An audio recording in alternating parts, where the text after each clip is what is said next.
Ganito ang eksena tuwing rush hour sa Metro Manila. Ito ang kalbaryo araw-araw ng mga pasahero. Sa sobrang traffic, mukhang may forever nga sa EDSA.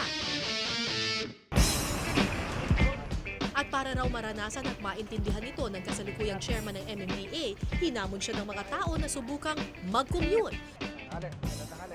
Kaya ngayong araw, sinamahan ko si Attorney Francis Tolentino na tugunan ang panawagang ito. Una, ang mag-boost sa EDSA. Magkano ang magiging sweldo mo ron? Sa isang daan po, 8 pesos sa amin. Commission. Ay, Sorry. kaya pala nagkakarerahan. Kaya nagagawa kayo ng pasahero, kuya. Sa isang Saan daan, po kami, sir? Ma'am, lingguan po. Aso ba sa ating liguhan, pero may commission pa. Yun na po yung pinaka-profit po namin. Ayun na yun. so sa isang daang piso, 8 piso sa inyo. Kaya mas maraming pasahero, mas maganda. Ayun.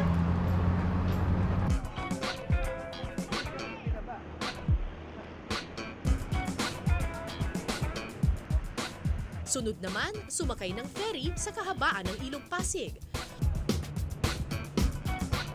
Ano po katagal ang biyahe dito, Chairman? Siguro hanggang medyo binabagalan niya. Pwede mo bang bilisan, Manong? Na, Baka may ilang movie knots speed, tayo? Ilang Chairman. knots?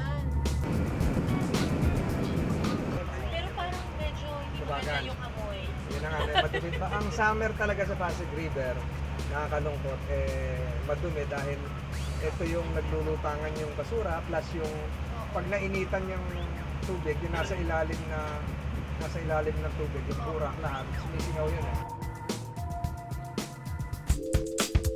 Malayo sa ingay at trapiko ng Maynila, dito sa Tagaytay matatagpuan ang ancestral house ni Chairman Tolentino. Yun na, mainit. 1955 nang maipatayo ang 4,000 square meters na tahanan at saksi raw ang bahay na ito sa kanyang kabataan. Eclectic ang tema ng bahay at maraming antique ang makikita sa loob. Magkatulong daw na dinisenyo ng kanyang inang si Elena at ng kanyang kapatid na si Annalyn ang bahay. Ang mga pandekorasyong may disenyong baboy, kapansin-pansin din sa bahay dahil sa pagkahilig dito ng mommy ni Francis. Yun yung sinasabi kong figure ba? Kaya ngayon, buhay pa yan.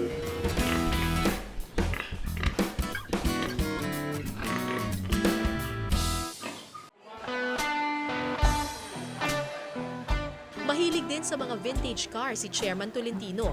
Meron siyang 2 Mini Cooper. 2010 nang itinalagang MMDA Chairman ni Pangulong Noynoy Aquino si Attorney Francis Tolentino. Para kay Chairman Tolentino, ang posisyong ito ang siyang pinakamalaking pagsubok sa kanyang karera. Alam naman po natin na ang traffic ang pinakamalaking problema ng Metro Manila. Nire-regret niyo po ba na kayo ang naging traffic czar? I'm sure mahirap ang trabaho ng MMDA chairman. Walang regrets yun eh. Na at least ngayon nahimay natin kung ano talaga yung punot dulo, yung root causes. So when you speak of traffic per se, akala lang ng iba, matigil ako ng traffic. So, but there are several underlying reasons. For instance, baka naman 50 meters ahead, may road reblocking dyan. Baka naman 1 kilometer ahead, nag-bug down yung MRT. Nasa baba lahat ng EDSA yung mga tao. Baka naman meron tayong konting flash flood dahil ang lakas ng ulan. So, a lot of factors na dati rin hindi ko alam. Nung nagda-drive ako, traffic ganito. So ngayon nakikita ko na yung ano. But would you say na ito yung pinakamahirap na trabaho ninyo so far? So far, ikutin buhok na ako. Dagdagan na. Araw-araw yung stress. And then you get to sleep 4 to 5 hours a day. Health-wise, taxing. Okay. Kayo po ang katangi-tanging chairman ng MMDA na Bakit hindi naman? taga Metro Manila. Advantage po ba yun o disadvantage na chairman po kayo ng MMDA pero hindi kayo taga Metro Manila, kayo po ay taga Tagaytay? Siguro yung looking back, modesty aside, yung naging advantage noon, wala akong kaaway na Metro Manila mayor. Di ba? You've never heard a single incident na nag-away kami. Advantage in a sense na hindi ako politiko rito sa Metro Manila. wala akong vested interest dito. Kayo po ba ay nata-traffic din? Opo. Ilang oras po kayo sa traffic? Depende kung saan pupunta. Nabubuisit din po ba kayo sa traffic? Ano naman kailangan i-adjust mo. Kasi hindi naman, May solusyon ba talaga Meron. yung traffic? I mean, pwede ba talagang mawala ang traffic sa Metro Manila?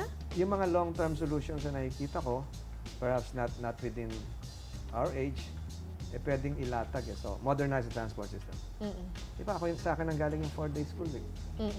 Sa akin ang galing yung staggered natin yung working hours, hindi yung sabay yung government at saka private. Yung kulang na kalansangan. Kasi sinasabi ko, for Metro Manila to be more flowing in terms of mobility, kailangan natin ng 8,000 kilometers na road network.